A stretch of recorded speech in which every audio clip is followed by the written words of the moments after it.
Continuemos.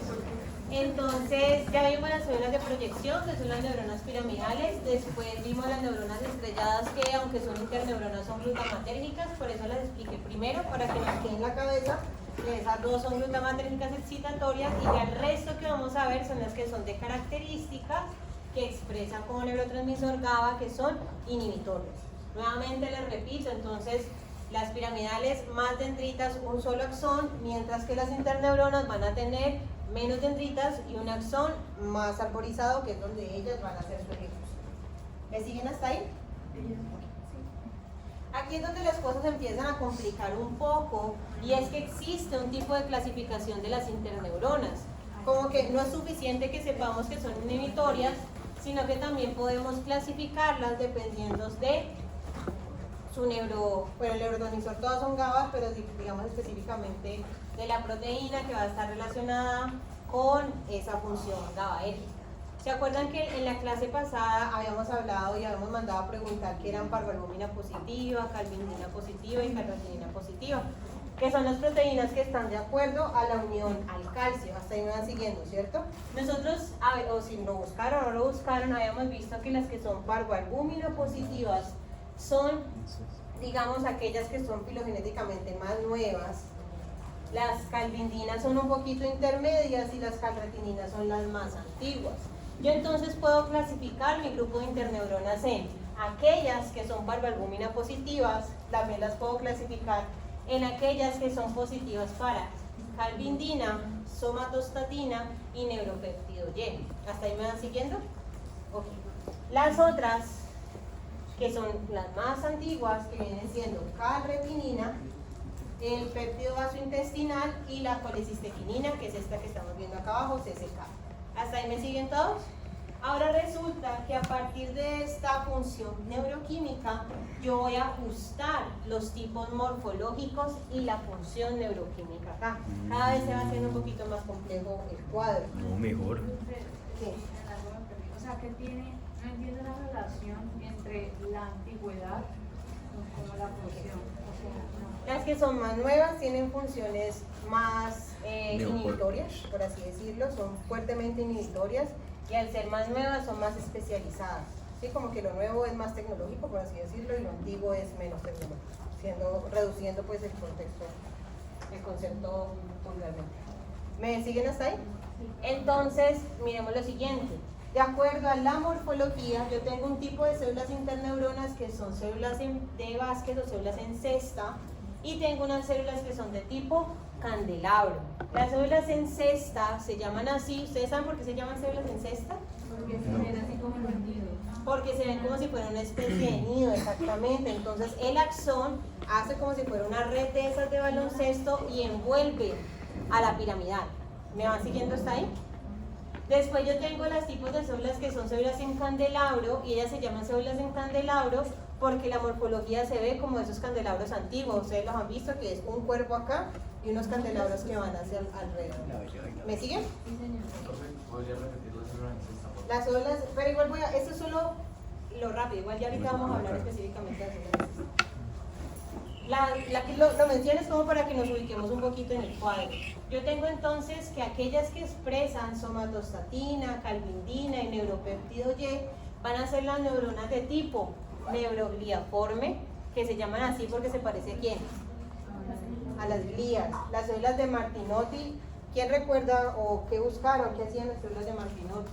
Se inhibían a otras Inhiben a otras GABAérgicas. Las células de Martinotti se encuentran en la lámina 5 y tienen un axón que sube hacia la lámina 1 y en la lámina 1 se extiende. Tengo entonces las células tipo WKET. La palabra WKET es lo mismo que las células bipenachadas, son exactamente igual.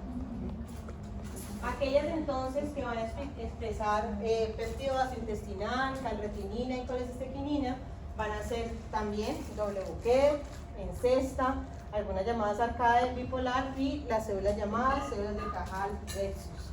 Ahorita me hacían la siguiente pregunta y era, ¿hay alguna diferencia entre las WKET que expresan calvindina y las WKET que expresan calretinina? La diferencia viene siendo solo ¿cómo? Solo viene siendo es como ese el neuroquímico que estoy utilizando, pero en general son exactamente iguales, la morfología es la misma. O sea, la más difícil de distinguir, o sea. Sí, hay algunas que también van a ser más difíciles de distinguir.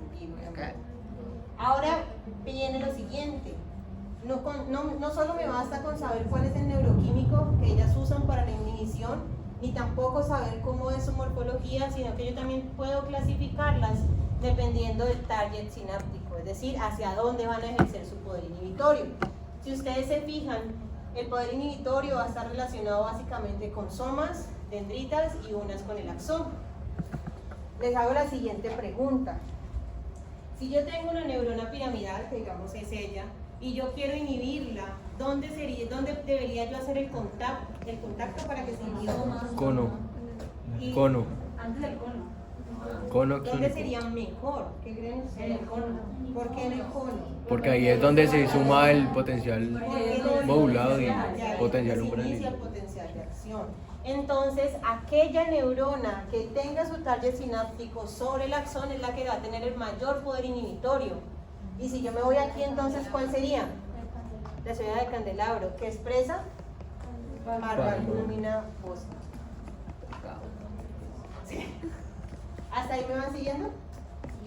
Miren entonces también que dentro de este grupo de las parvalbúminas positivas, que se acuerdan que yo les dije ahorita que como son más nuevas, tienen un poder inhibitorio mayor, pues estas células en sexta que expresan parvalbúmina van a tener su target sináptico directamente sobre el soma.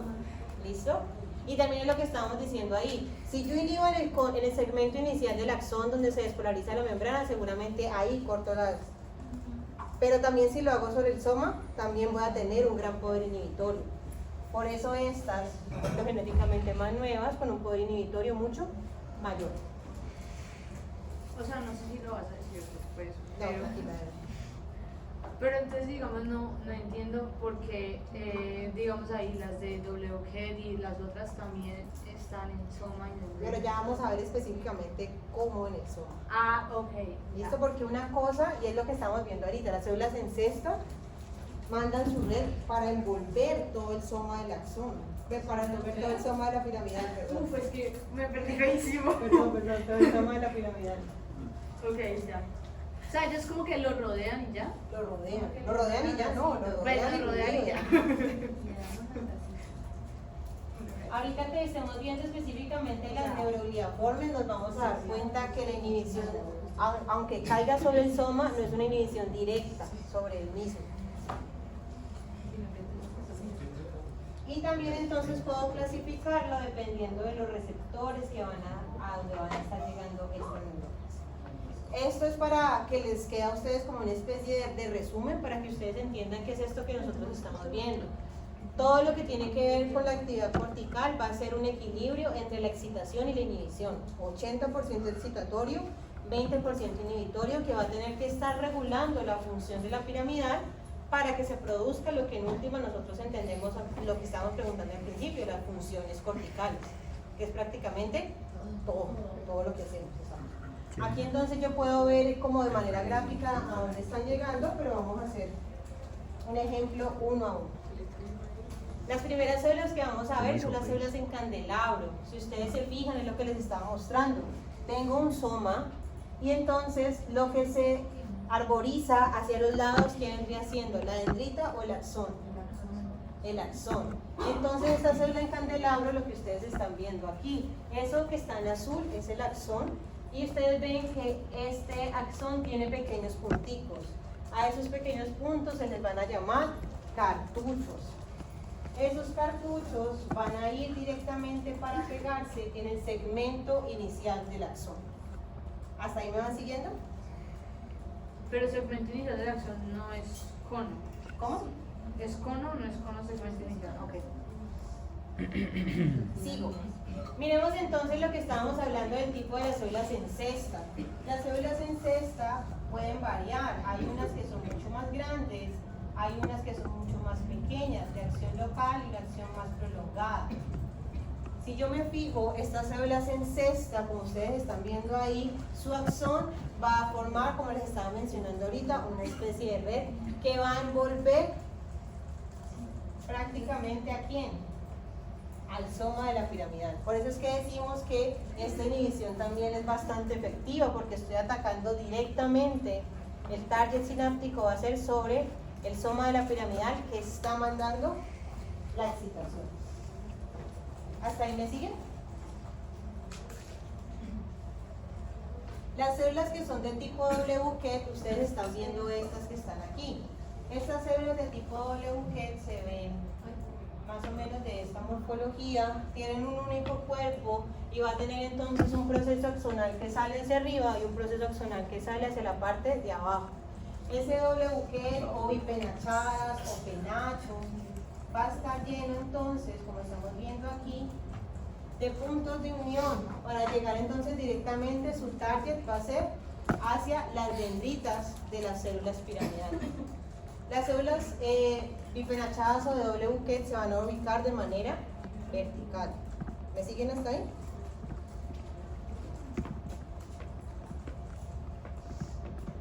Después vienen estas que estamos mencionando ahorita. Las células neurogliaformes, por su morfología, se parecen a una glía, ¿no? Se parece a un astrocito. Entonces, esta célula neurogliaforme tiene una arborización extensa de su axón. Y ahora piensen lo siguiente: toda esta maraña va a soltar ¿qué neurotransmisor? GABA. ¿Qué puede encontrarse debajo de toda esta arborización? Piramidales. ¿Y específicamente qué? Dendritas, el soma. Por eso ustedes leían en la primera gráfica que decía que la neurogliaforme atacaba sobre el soma. Pero piensen entonces lo siguiente. Yo ahorita les hacía el ejemplo al grupo sobre eso. La neurogliaforme expresa GABA de una manera tónica, es decir, es como si yo estuviera, si ustedes digamos fueran todas mis neuronas piramidales y yo en este momento sacara un esparsor de agua y empiezo a chispear agüita. A todos les está cayendo agua. Tal vez si es muy pequeño, ¿ustedes se irían? Tal vez no, ¿cierto? Entonces, ¿qué pasaría si yo llego y cojo un tarro de agua y se lo echo allá encima? Ahí sí se va, ¿cierto? ¿O no? Sí.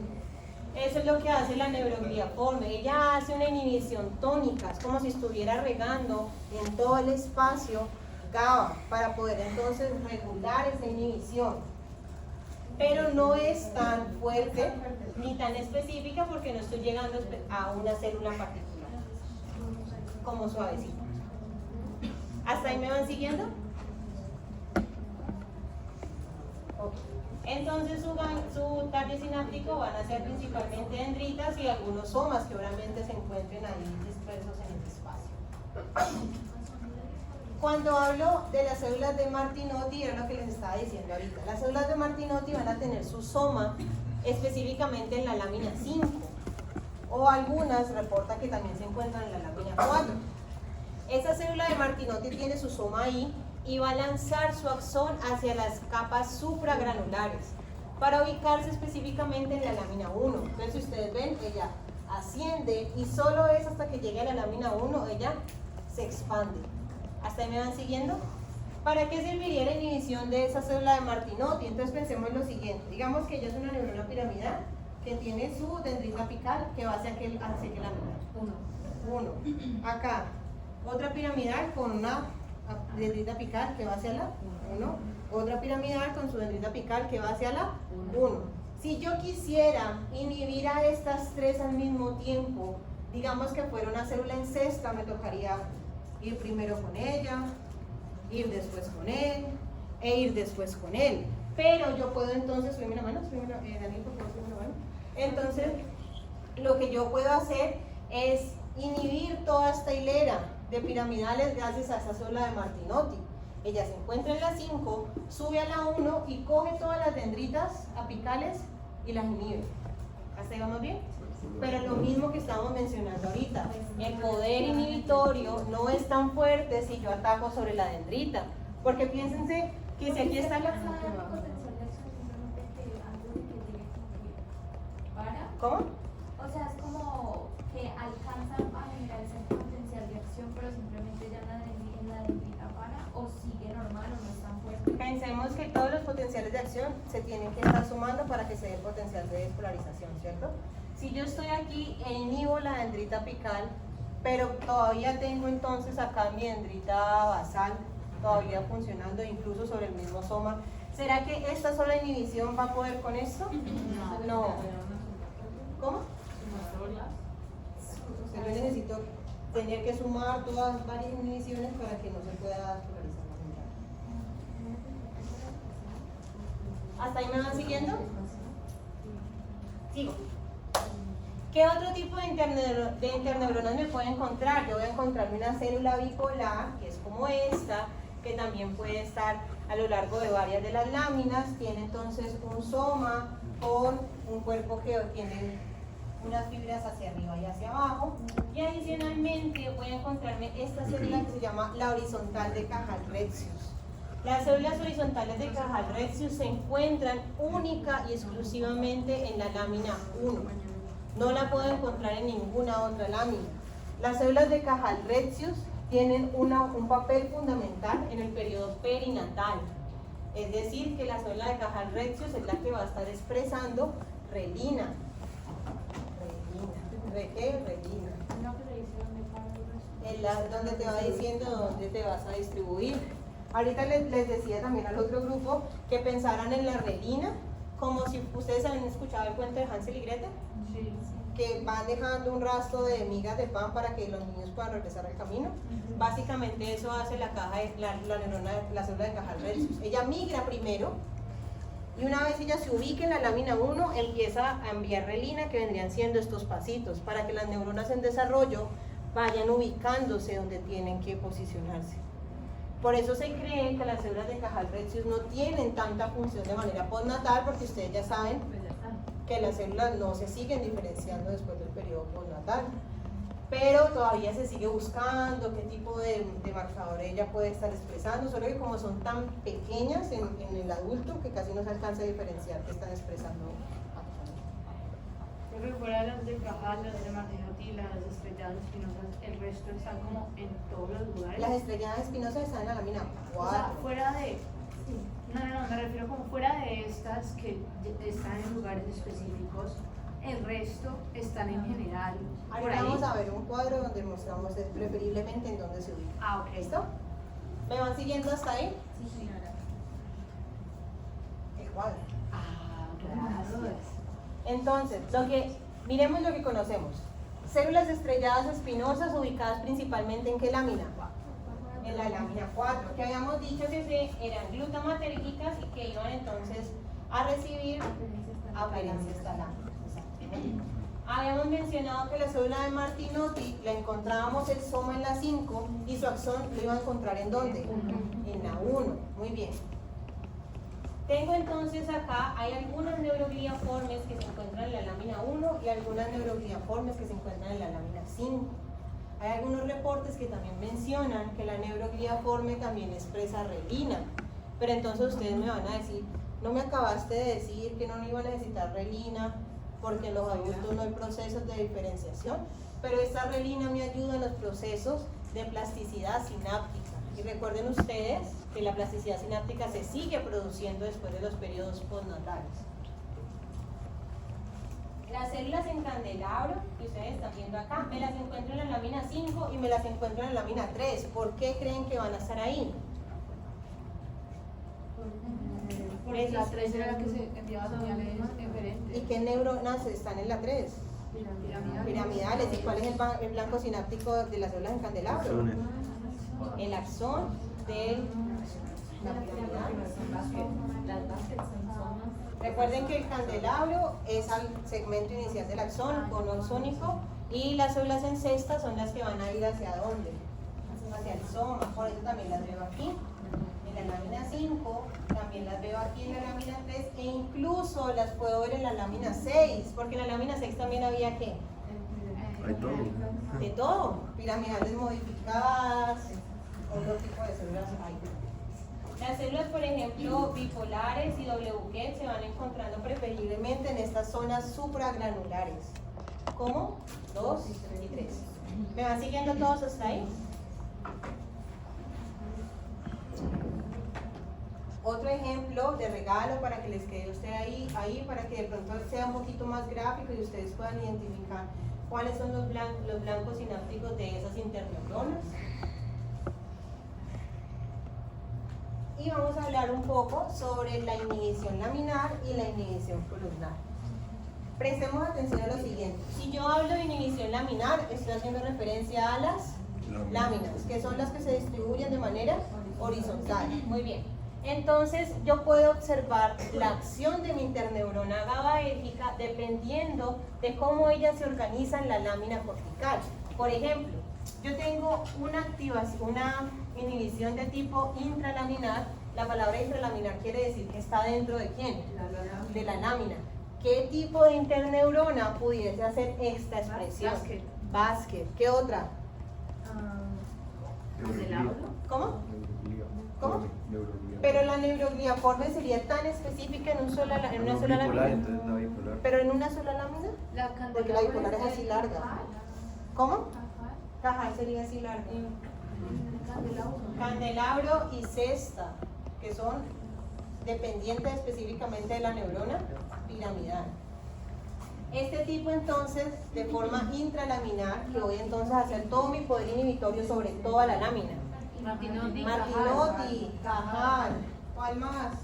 Neurogliaforme, sí. Pero también se sale. ¿Sabes cuál es más neurogliaforme? Esto. Porque ya sale. Y la inhibición translaminar quiere decir entonces que estaría inhibiendo varias láminas al tiempo. ¿Cuál interneurona creen que sería aquí? Wquer, bipolar. Listo, miren entonces que se daría la inhibición sobre toda una columna y estaría aislando la función de otras columnas presentes en esta lámina. ¿Me siguen hasta ahí? Sí. Esta, ahora sí, Daniel. Neurogliaforme. Neurogliaforme. Porque entonces su poder es tónico, no solo se queda centrado en una lámina y puede salir de esta. Si yo viera entonces también la inhibición columnar, entonces ya no estoy pensando en mi vista horizontal, sino que estoy pensando en mi vista vertical. Y se hace la relación exactamente igual. ¿Qué interneurona estaría haciendo esta acción? Basket, candelabro, porque estoy actuando específicamente. Y había sobre otra. eso. Basket y candelabro. Tú dijiste otra. No, basket y candelabro. Sigo. Ahora sí, vamos a hablar un poquito sobre corticogénesis. Como les estaba mencionando, ustedes van a tener una clase densa, larga, 2 horas, bien para poder hablar de la embriología del sistema nervioso, pero yo quiero dejar en esta clase claro de dónde es que vienen las neuronas corticales. ¿Me siguen todos hasta ahí? Sí. Okay. Entonces, cuando se está formando el sistema nervioso, ustedes ya saben esto, ¿no? Lo primero que se forma es el tubo neural. Ese tubo neural después se va a convertir ¿en qué? El tubo neural, ese espacio Es que pero eso es cuando se está cerrando, pero ¿y marica, el tubo? literalmente. ¿Qué se va a hacer después de ese tubo? ¿Se cierra y se dobla y ese tubo desaparece? No. Se va lleno Pues a comer. Tubo neural, neuroporo anterior, Neuroporo posterior, pero alrededor entonces de ese tubo, de ese espacio se van a estar formando. Cositas. Sí, pero también alrededor de eso va a estar saliendo todo lo que tiene que ver con los ventrículos. El espacio, ese hueco, ahí después va a quedar la parte de los ventrículos. Y por los ventrículos va a estar pasando ¿qué? Muy bien. Cercano entonces a esa parte donde va a estar los ventrículos cerebrales, va a haber una zona que se llama la zona ventricular. Se llama zona ventricular porque va a estar cercano a los ventrículos. ¿Hasta ahí me van siguiendo todos? Ok. Entonces llega un momento y van pasos en el neurodesarrollo donde las neuronas empiezan primero a diferenciarse y a proliferar. ¿Me siguen todos hasta ahí? Entonces es como si una célula madre va a dar 2 células hijas, ¿cierto?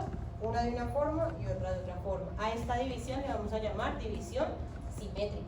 Porque la madre da exactamente 2 células hijas iguales. ¿Hasta ahí me siguen? Sí. Okay. Esta misma célula madre puede dar un tipo de célula y puede dar otro tipo de célula. Cuando son distintas, a esto lo voy a llamar división asimétrica. ¿Me siguen hasta ahí? Entonces, En un primer momento voy a empezar a hacer diferenciación y proliferación celular. Es como si yo tuviera toda la cantidad de células que voy a necesitar en el sistema. Primero se forman ellas y después van a empezar un proceso que se va a llamar migración. ¿Me siguen todos hasta ahí? Ok.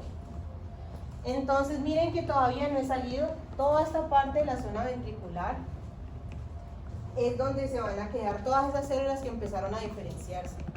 Ya después de que se han formado todas estas células, voy a empezar a hacer algo que se llama la migración. Este proceso de migración que les estoy explicando es lo que permite entender por qué se forma la laminación cortical de la corteza cerebral, ¿sí? Por qué es que tenemos 6 láminas y por qué es que no son más o por qué son menos o por qué se distribuyen de esta manera. ¿Hasta ahí me van siguiendo? Sí. ¿Alguien me puede servir? Necesito como 3 personas de modelo, ¿me pueden servir? Un momentico.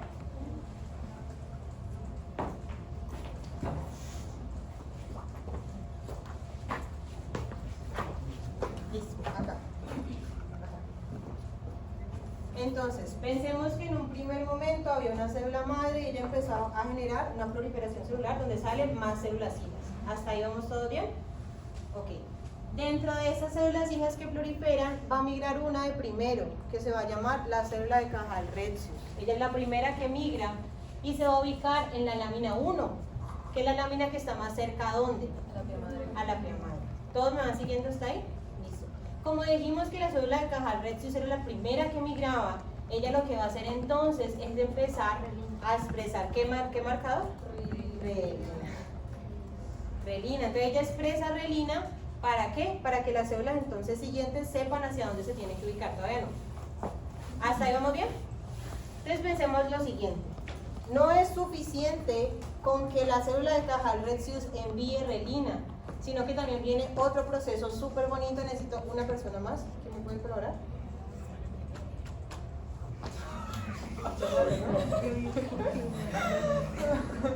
Ay, no. Aquí yo tengo una célula que se llama la glía radial. ¿Me siguen todos hasta aquí?